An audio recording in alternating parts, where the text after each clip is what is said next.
há 6 anos atrás, estava nas empresas, e à altura apresentava-me como Carlos Carreira, gestor, porventura até dizendo que fazia parte de uma holding, e as pessoas não sabiam se eu geria bem, se as empresas eram boas ou más, mas eu sentia reconhecido. Quando vim à política, e neste caso autárquica, dizia que era político, autarca, e na altura deram-me o cor do urbanismo, então imaginam o que é que as pessoas pensavam imediatamente quando eu dizia isto. Ora, o que estamos a falar é também de atitude, é uma questão de confiança, e de facto eu não acredito que nenhuma sociedade se consiga desenvolver sem atitude, e da base dessa atitude, a primeira base de todos, o primeiro pilar de todos é a confiança.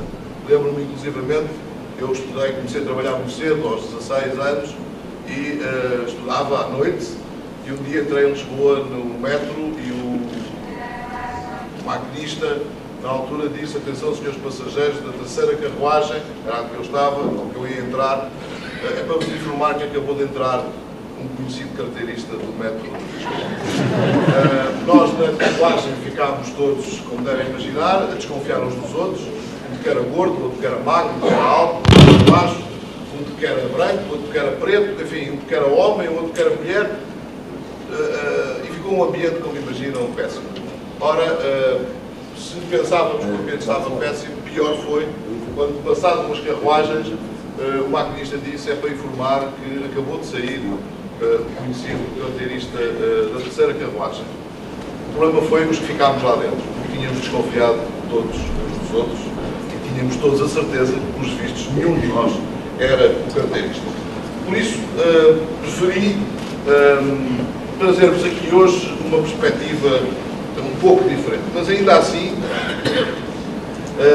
dar-vos uma perspectiva de que para nós é um grande prazer, um privilégio termos aqui o TEDx connosco em Cascais, que esta é a primeira vez, como todas as primeiras vezes, que nos ficam sempre na memória. Esperemos que esta seja uma primeira de muitas outras vezes. Não sei as razões que levaram a organização a escolhermos, a dar-nos este privilégio, mas no nosso caso, em Cascais, acreditamos que talvez tenha sido pela nossa história, talvez pelo espírito da nossa comunidade, porque de facto adoramos os debates, vibramos com as boas ideias, gostamos de seduzir o talento, e a comunidade de TED também é assim que se caracteriza. Em Cascais, de facto, testamos limites, inovamos, desafiamos o que é convencional. Penso que vocês também o fazem. Em Cascais procuramos o novo e não tememos o futuro, mas não tocamos por nada as nossas tradições, os nossos valores e a nossa identidade. Nem nos esquecemos do que somos, tal como também o TED também não se esquece. A segunda razão pela qual gostaria de dirigir a voz agora como político é porque há aí um preconceito generalizado. Portugal é um território periférico, pequeno, pobre e sem futuro. E esta, se eu conseguir atingir os meus objetivos, esta é de facto o centro daquilo que eu vos gostava de transmitir. Muitos dos que aqui estão hoje e muitos de vocês que representam, certamente contestam esta visão que nos é passada diariamente. Do plano do trabalho, do talento e do produto do vosso trabalho e do vosso talento. A mim, permitam-me que conteste esses profetas da desgraça e trovadores de trivialidades no plano das ideias e das palavras. Dizem eles que Portugal é um território periférico, pequeno, pobre e sem futuro. Depois ficam aqui as linhas com que nos pusemos. Portugal é a quarta língua mais falada do mundo. O português não é só a língua dos trovadores medievais, dos sonetos de Luís de Camões ou da magia de Pessoa. O português é a língua dos blogs, dos sites, das palavras inventadas de Mia Couto, ao rap de Gabriel o Pensador nas favelas do Rio de Janeiro, das escolas de Timor às ruas de New York. O português é, de facto, a língua do comércio em Caracas, mas também em Joanesburgo. É a segunda língua de Paris ou do Luxemburgo. A língua é o maior legado da longa epopeia. O português é definitivamente uma língua do futuro, uma língua de amanhã, uma língua da globalização. Portugal não é, por isso, um país sem futuro. E os portugueses Nós não somos um povo sem futuro. Ao longo da nossa história, nos momentos de maior tensão, conseguimos sempre encontrar linhas de futuro. Linhas que implodiram os limites e o destino. Linhas que nos levaram à nossa superação. O Atlântico foi uma dessas linhas. E é para o Atlântico que voltaremos levando ao extremo a nossa capacidade de adaptação, a nossa capacidade de diálogo, a nossa tolerância e o nosso espírito criativo. Ao longo dos séculos, criámos de tudo. Inclusivamente fomos capazes de criar novas raças. Fomos nós que terminámos com a raça pura.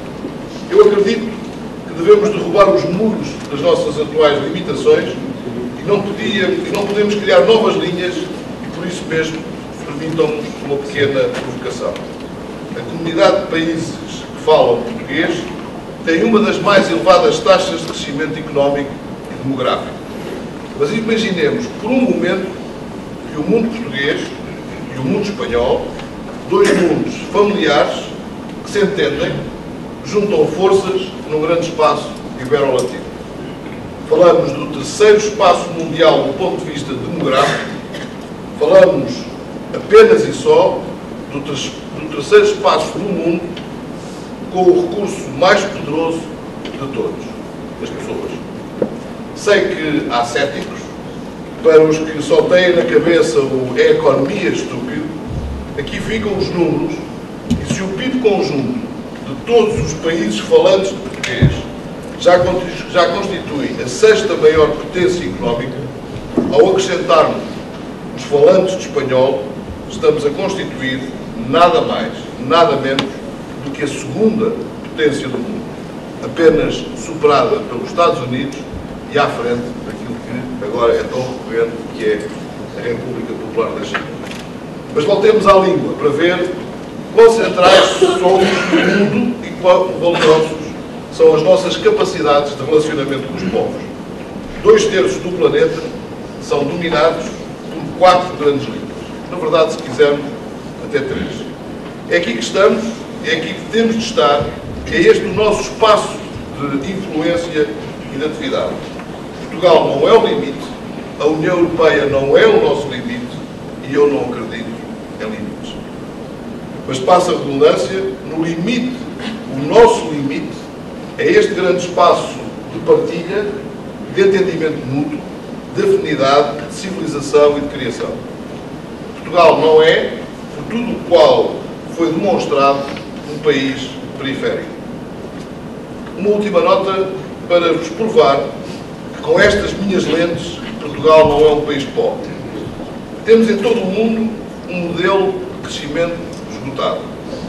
Não conseguiremos continuar a produzir riqueza, sempre em crescendo, sempre a aumentar o PIB, com os escassos recursos naturais atuais que temos. A terra está esgotada ao caminho de o estar.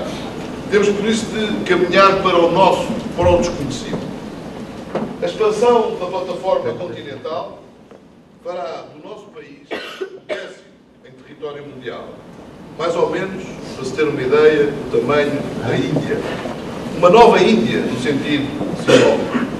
E porquê? Porque 95% dos seres vivos estão no mar. E pouco ou nada ainda conhecemos dos nossos enormes recursos e deste enorme potencial. Já 12 homens foram à Lua. Só 2 fizeram a proeza de ir até ao fundo do mar. Provavelmente, nenhum de nós que aqui está conhece os seus nomes, tal como nenhum de nós calcula a riqueza mineral e geológica guardada pelo mar. Por isso, caríssimos, a terminar, alguém dizia que a diferença entre pescar e estar na margem a fazer figura de idiota é, de facto, muito tenue. Portugal não é um país pobre, nem periférico, nem sem futuro, e há séculos que estamos nas margens do centro, de termos sido nós mesmos a criar o centro. Agora, talvez seja a altura de voltarmos a pescar. Agora, talvez seja a altura dos nossos líderes transmitirem aquilo que vos falei há pouco no início. Têm que ser eles os primeiros a transmitir-nos, nós a transmitirmos confiança. Talvez seja esta a altura de nos fazermos ao mar e de honrarmos não o nosso passado, mas sim o nosso futuro. Nós somos grandes, estamos no centro, temos valor e só dependemos de nós. E por isso eu gosto muito de ser português. Muito obrigado.